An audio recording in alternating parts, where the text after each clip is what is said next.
അപ്പത്തിനുള്ള കൂട്ടുണ്ടാക്കുവാണ്.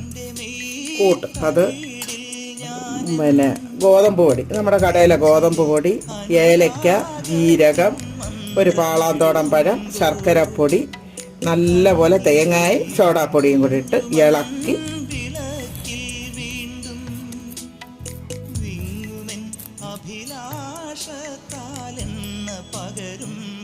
പയണയിലേക്കകത്ത് നമുക്കിത് അങ്ങോട്ട് പരത്തി വെക്കാം. കുമ്പിള് കുത്തുന്നത് നല്ല ഇങ്ങനെ പരത്താം. കുമ്പിളും കുത്താം, പരത്തുകയും ചെയ്യാം. ഞാനിപ്പോൾ പരത്തി ഉണ്ടാക്കും. ഓക്കെ,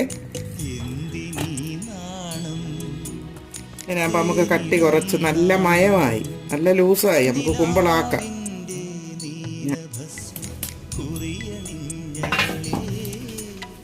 കാതിലോല കമ്മലിട്ടു കുണുങ്ങി നീപ്പവൾ